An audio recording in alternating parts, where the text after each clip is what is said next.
and dry up the land, and the Israelites went through the land. Actually, Pastor Sam and the rest of the AMI pastors, I took them to Iliad, and that's the Red Sea, and that's where they believe that the God led them through the Red Sea area. And that was provided by God, and people had to wait and see what is happening, and then they walked in it.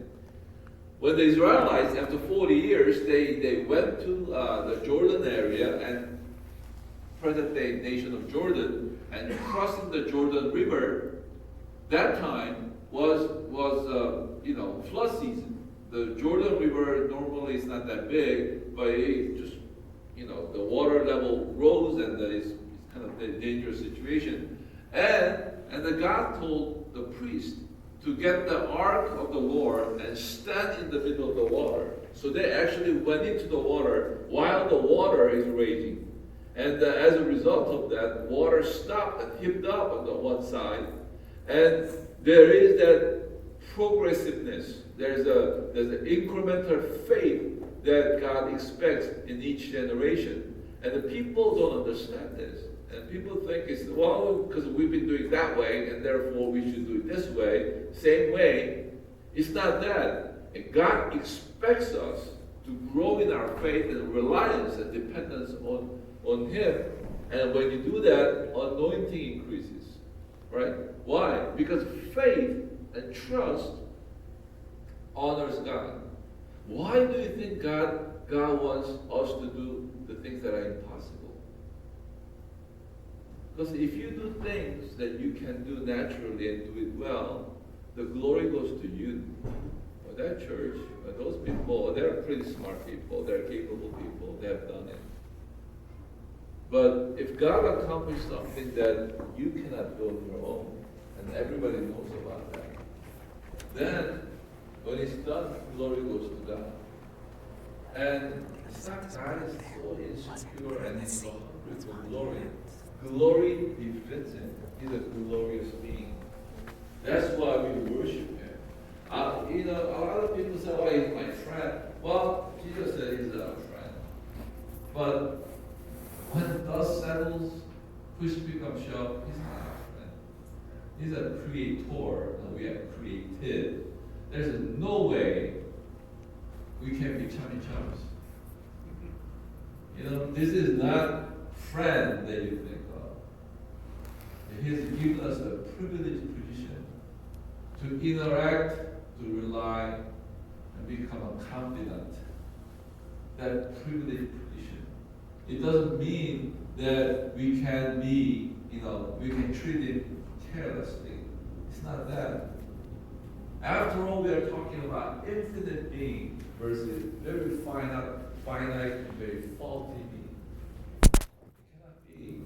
So we cannot, when God speaks to you, God doesn't say, "Well, hey, pretty good day, huh? Is it too hot and muggy?" He doesn't come and say stuff like that.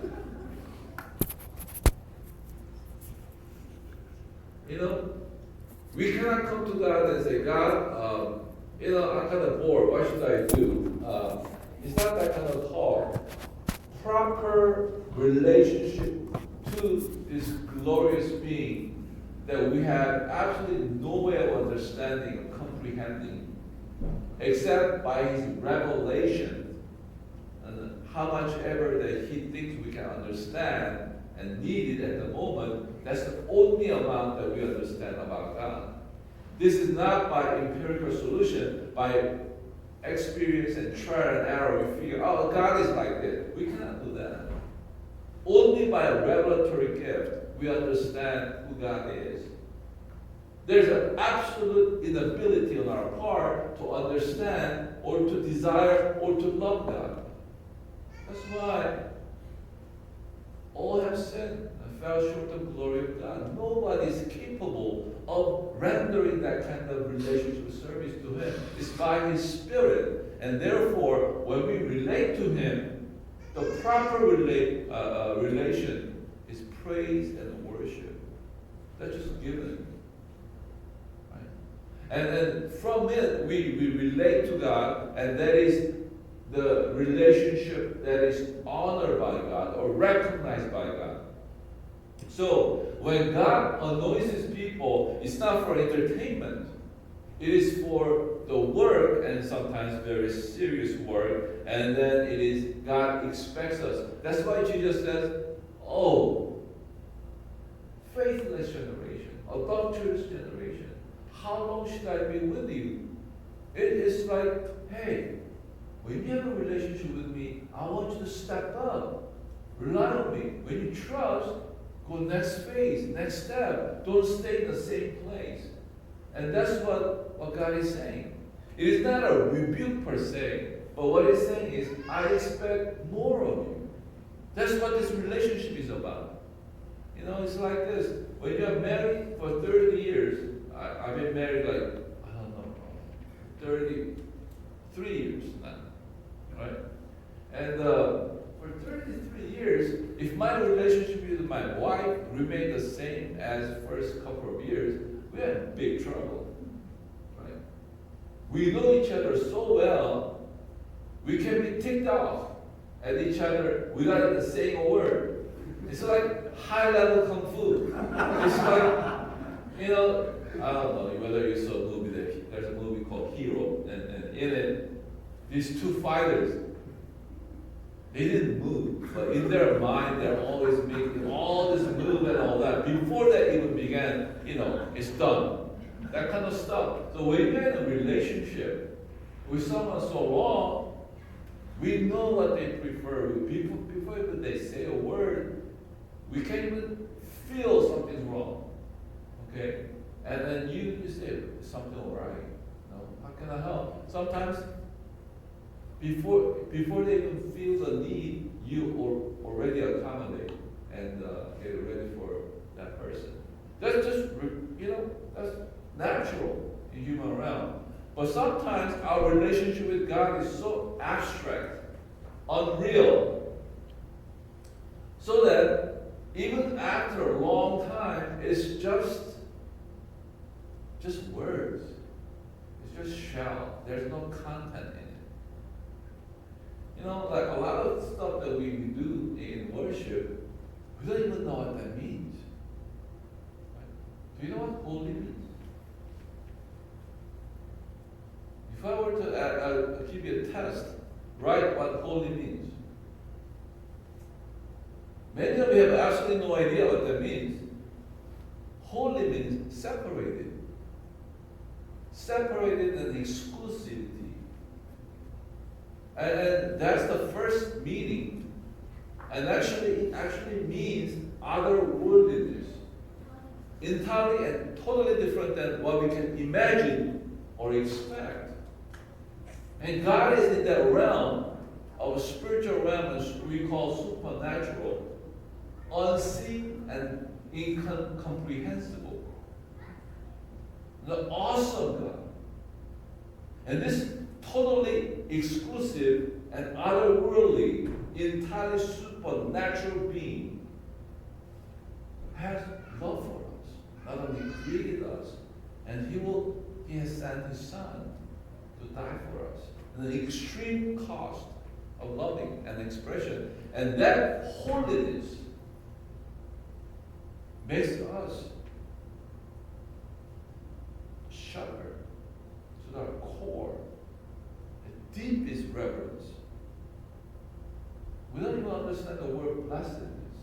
What does it mean, blessed? You know, like when Eastern Europe opened up, one of the evangelists, trying to evangelize this guy from Poland, is, can I pray for you and all that kind of stuff, and you'll be really blessed. And he said, really?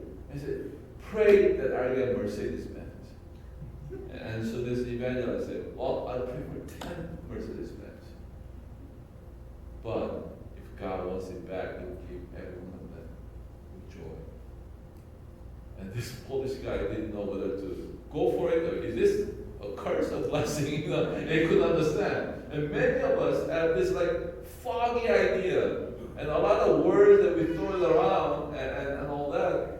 And because of this, our faith is not defined. And because of this, we don't have a content of our faith.